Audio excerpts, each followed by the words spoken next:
Hey, what's going on, super creators? Thank you for joining me again here on my channel. My name is Super Manny. I help creative entrepreneurs such as yourselves realize their superpowers and make just awesome, amazing content.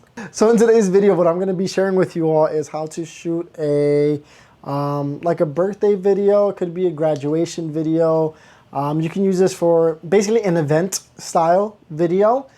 This event in this case was a quinceañera, which is a 15th birthday, but this was more of just like a showing off the crown, showing off the gown, showing off the accessories, and just, you know, the girl and her birthday itself. So the reason why I made this video is because while shooting it, I learned a lot of things through the shooting process, through the editing process, and how to just put everything together. I think might help you if you ever get a chance to edit or shoot a video like this. Okay, so I'll shoot the video and then I'll go right into all of the steps that I did while I was editing it, and let's learn together.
Alright guys, so now we are going to get into the editing process of this video and just my ideas overall, and I'll try to go through it and give as much value as possible. So just to explain to this first scene, so in all of my videos I always try to tell as much story as possible. That's, I think, a win for me if I tell a story. So in this first scene, what you see here is that this was actually a plush doll that was given to her while she was like very young, and then there's a baby picture of her, and this is the flower, like the fake flower bouquet that matches her dress, and they put the little bit of the dress on the plush doll. So basically what I did here is just use a little bit of a window light in the house and just record this scene because I want to use this to show the beginning, right? Like her birth, her childhood, as now she's going into her 15, then she's considered like a woman, right?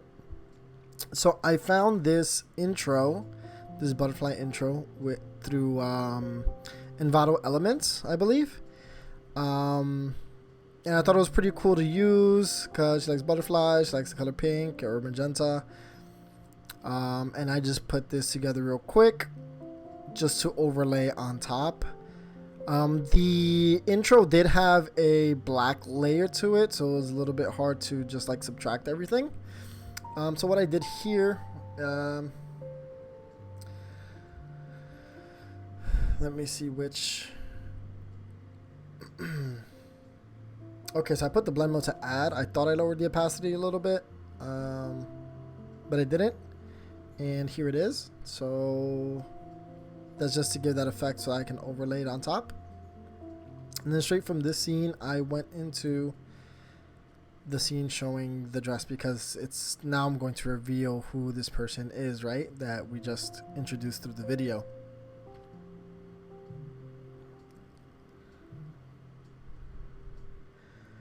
And as you see here, so this is just a pan up. It's showing the dress. You pan straight up, and then it reveals. Right? So the next cutscene is just a slow motion showing more of the crown, and then the face, the makeup. Same thing. This is more of a wide angle shot. I did this shot.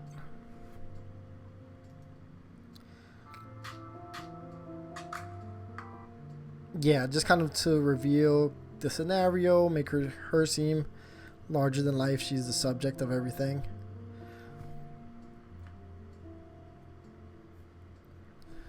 Just widen this, and then it cuts into the scene. So what I did here on this cut is there was two scenes that showed the sky, and I just wanted to put it together.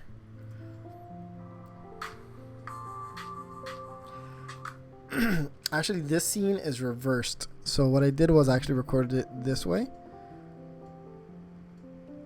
and then I panned up to the sky, but it looked better reverse, so I matched it with this clip. Let me take off the snap here. Alright. And I brought this in, right? So this next scene, I want to do more of a still shot, not moving the camera. Go into slow motion.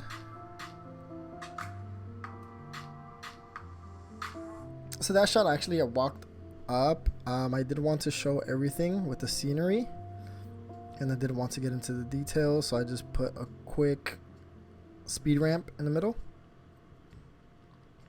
And then as you see, as I ramped in here, now I'm going backwards. So zooming in and zooming out.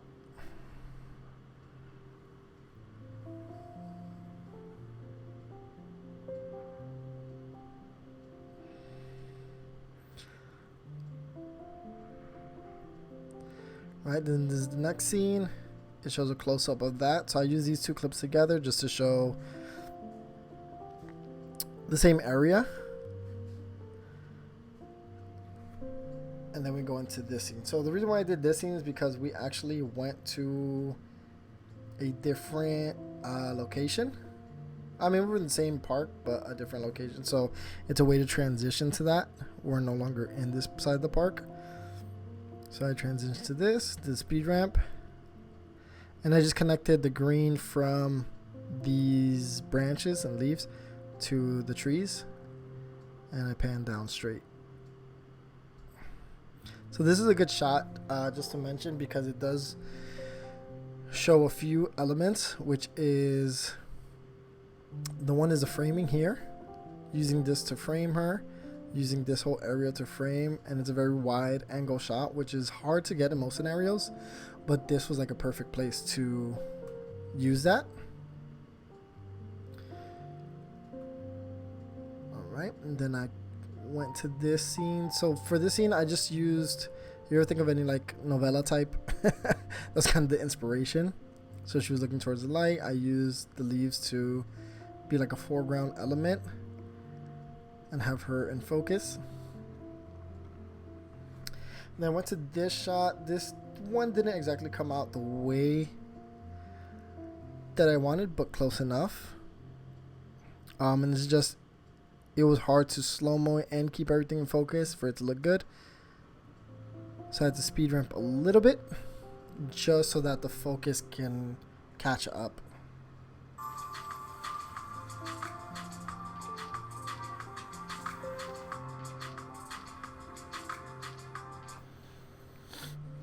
Right, then the next scene. So again, from the right, downward view, pointing up, it's showing that she's the main character, and as you can see, she's beautifully covered by the backdrop, all the leaves and everything, all the trees.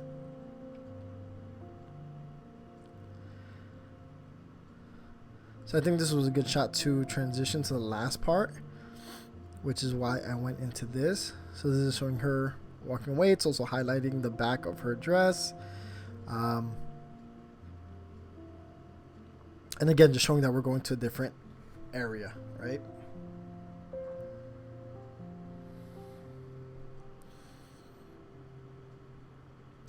Right, and in this part, so then now we go back to a close-up. This part, there was a wide angle of this shot, but just the background and the grass didn't help too much, so I stayed with tighter shot. And I just kept it close, as you see how it is here. Again, highlighting her. Now from a top-down view, showing the crown, showing the dress. And we go into this scene. So the scene, she's walking forward, right? Now compared to the walking backward scene, now she's walking towards me. To now also show the front of the dress. And then a quick pull-in shot. Again, I did this to, with the use of the background.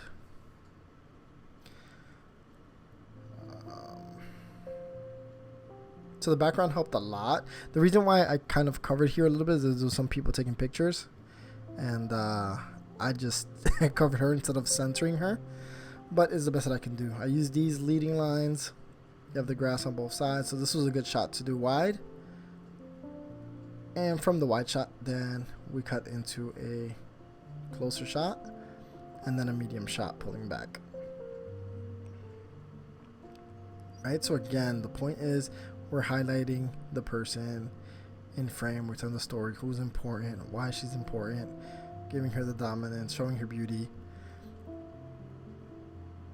All right, here also highlighting the flower crown. This is the first time she was wearing it and how it matches perfectly with the makeup.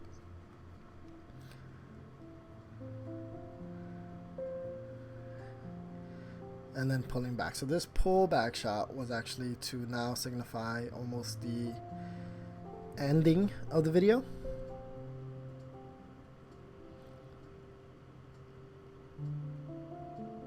So now we're pulling away, means we're finishing the story, right? And then we get this last close-up shot.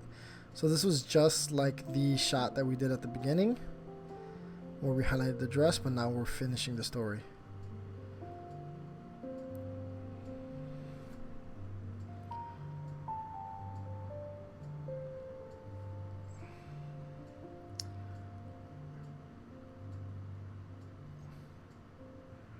Right, and then we go into the last scene, which is again is her walking away. This time I'm not following her, and this is to signify that she is leaving, right? Her kind of like childhood into adulthood. And slow fade to black.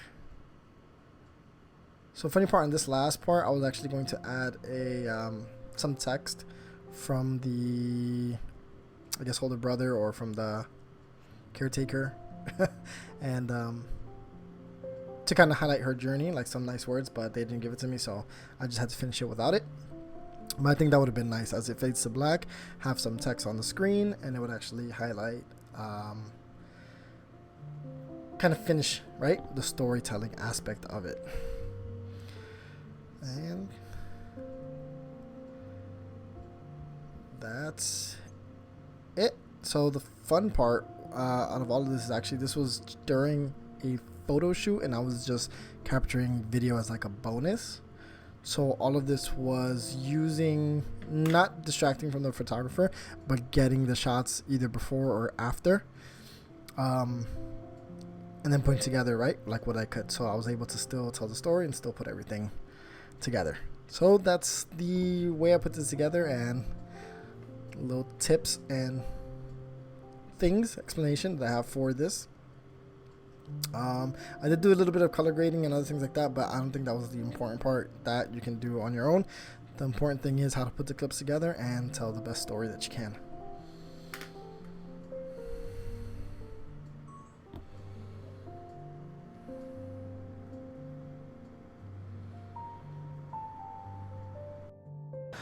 All right, so as you saw, those were the things that I did while I was editing the video, things that I learned. As you noticed, a lot of it has to do with the same mechanics, has to do with lighting, with sound, with picking the right music, basically telling a story. I think that's one of the most important things, right? Especially in an event like this, when you're shooting events, photography, videography, you really want to capture the essence of the person. You want to capture the essence of the story, of what's going on.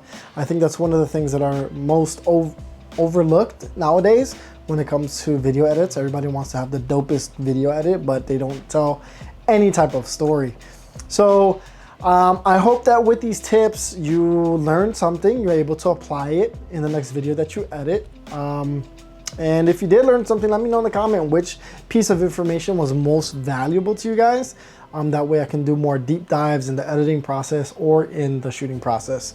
But again, I thank you so much for taking out your time to watch this video. I really want to provide value to you guys. And again, my name is Super Manny, and I'm just here trying to help creative entrepreneurs like yourself realize their superpowers and become awesome and amazing content creators. So thank you again for watching the video, and I will snap at you guys in the next video.